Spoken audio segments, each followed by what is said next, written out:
Makanya jangan heran kalau kita berjuang melawan orang-orang asing tidak mulus. Kenapa? Karena kebanyakan tentara mereka juga saudara-saudara kita.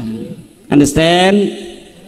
Itulah cara-cara penjajah di dalam menjajah suatu bangsa. Mereka tidak langsung berhadapan, ini orang Belanda 1000, ini orang Tegal, orang kafir, menjadi marah. Ini sama seperti PWI.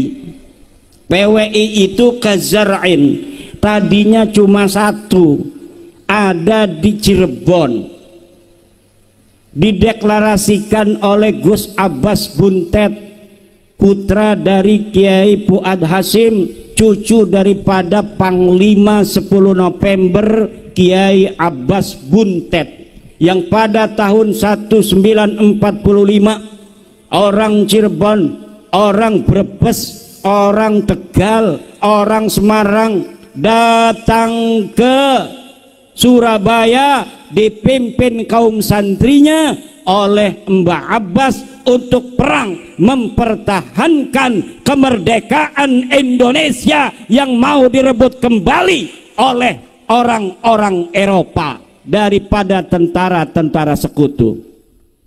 Jadi aja gegabah kalau wong Cirebon, wong Brebes, wong Tegal iku diantarane sing milu perang bengen wong Cirebon, Brebes, Tegal, Banyumas, santri-santri nih, pengurus-pengurus NU nih, iku di bawah pimpinan kiai.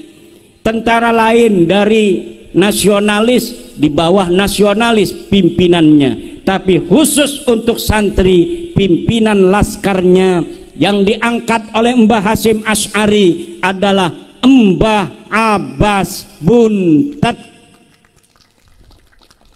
dan sekarang cucunya menjadi panglima tertinggi Laskar Sabilillah Perjuangan Wali Songo.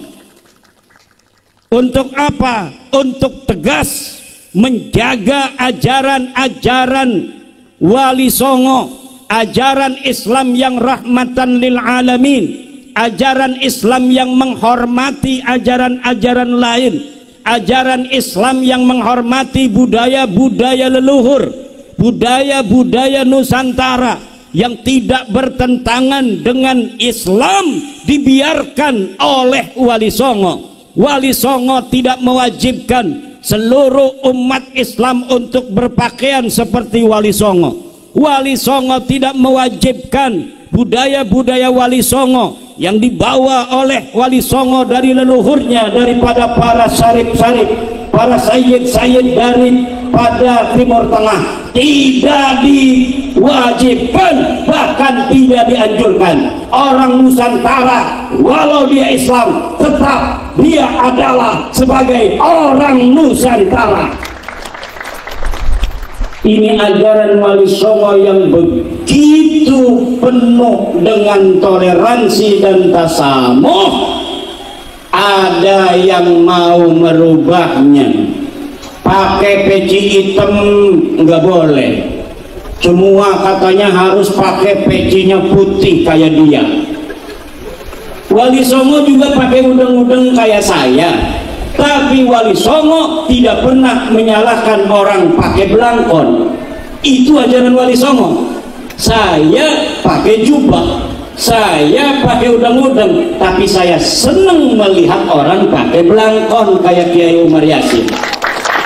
Itu dari dulu Wali Songo begitu, saling hormat menghormati, saling tenggang rasa, ajaran wasatiyah, ajaran moderatan. Jadi PWILS adalah tegas, murni orang-orang NU yang tidak mau sejarah Nusantara diborong dan diaku oleh orang-orang yang bukan orang-orang Nusantara. PWI Perjuangan Wali Songo adalah orang-orang NU yang tidak mau sejarah NU dibelokkan oleh orang-orang bukan dari orang-orang Nusantara. PWILS adalah orang-orang NU yang tidak mau NU dibawa ketiak, bukan orang-orang Nusantara. PWILS adalah orang-orang NU yang siap berjuang mempertahankan, menyebarkan, mengajarkan ajaran-ajaran toleransi Wali Songo yang sesuai dengan Pancasila dan Undang-Undang Dasar 45.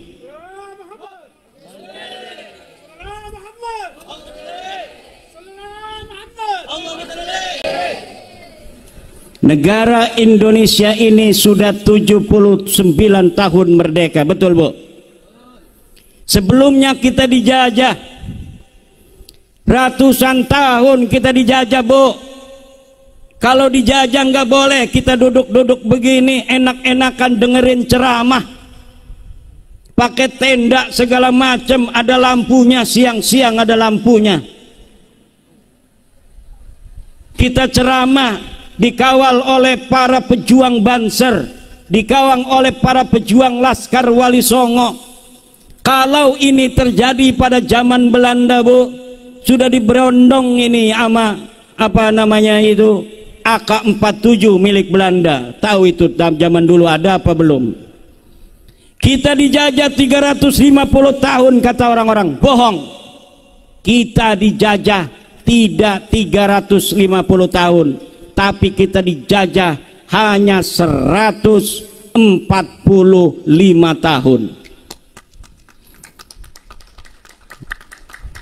Sementara yang 200 tahun itu kita diadu domba Bu. Cornelis de Houtman 1959 datang ke Banten. Dia datang ngomongnya mau menjadi teman, tapi akhirnya pengen menjadi tuan. Dia datang katanya pengen berdagang, tapi akhirnya pengen dihormati sebagai penguasa.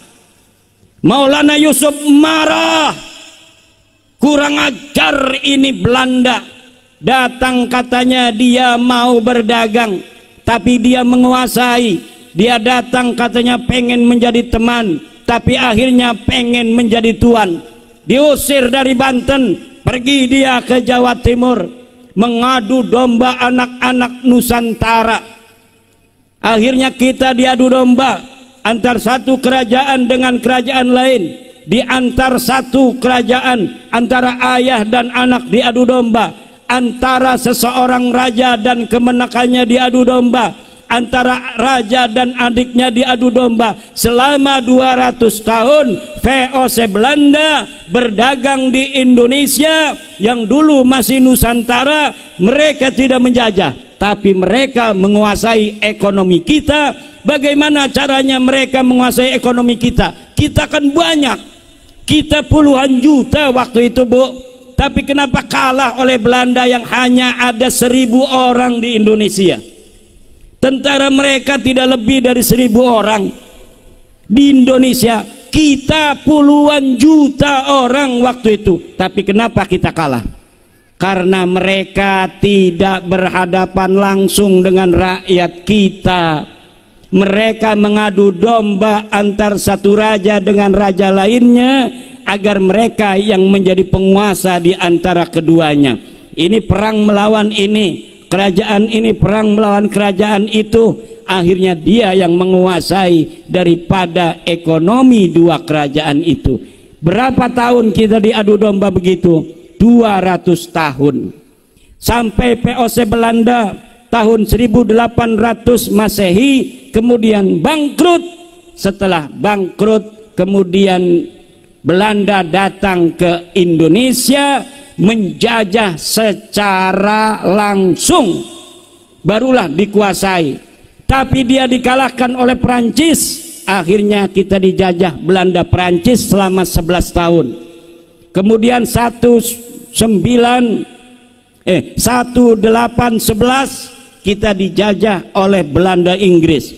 Baru dari 1816 kita dijajah penuh oleh Belanda sampai 1942.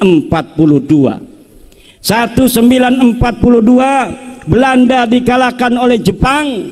Jepang menjajah kita 2,5 tahun, lalu kita merdeka. Bagaimana kita merdeka? Apakah kemerdekaan yang kita raih adalah hadiah daripada penjajah? Tidak. Kemerdekaan yang diraih oleh bangsa Indonesia bukan hadiah daripada Jepang, tapi kita berkorban. Jepang kabur kalah oleh sekutu, kemudian kita perang dengan sekutu. Tanggal 22 Oktober Mbah Hasim bikin resolusi jihad. Dalam resolusi jihad itu dikatakan wajib bagi bangsa Indonesia untuk berperang mempertahankan kemerdekaan Republik Indonesia. Siapa yang mati dalam perang itu akan menjadi syahid, dan siapa yang berkhianat untuk perjuangan itu bisa dihukum mati. Tegas Mbah Hasyim Asy'ari itu, Bu. Makanya jangan heran kalau kita berjuang melawan orang-orang asing tidak mulus. Kenapa? Karena kebanyakan tentara mereka juga saudara-saudara kita. Understand? Itulah cara-cara penjajah di dalam menjajah suatu bangsa. Mereka tidak langsung berhadapan, ini orang Belanda 1000, ini orang Tegal 1000. Orang Tegal itu, Bu, kalau sudah ngadepinnya itu musuh nggak kenal sama sekali, dia puputan, mati-mati urip-urip, maka pasti akan kalah itu Belanda. Tapi kalau di hadapannya itu kelihatan ini orang Tegal, tentaranya Kiai Miftah, Kiai Syarif, Kiai Yamboul Quran, di sananya orang Tegal juga. Rasa-rasa atine perange. Ketika rasa-rasa ya kalah. Karena kita mah ada rahmah, kita ada kasih sayang, sementara mereka tidak ada rahmah, tidak ada kasih sayang. Makanya mulai siki wis PWI lah aja rahmah-rahmahan. Hajar besileh. Siap.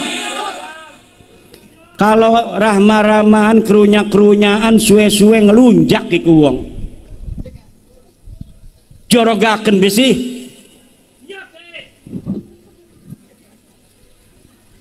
Atau kita husnudon nama orang yang sudah jahat bener, ya kitanya akan kalah. Husnudon ya ning ulah lemah ya dicokot. Bu, ana ulah lemah arep nyokot, ibu lewat arep jemiahan. Lah husnudon be malah picokot je parak-parak ke ora apa-apa aja. Kira-kira iku uang pinter apa uang bloon? Orang pinter apa bloon? Orang yang husnudon pada sesuatu yang jelas salah itu pinter apa bloon? Pinter apa bloon? Bu,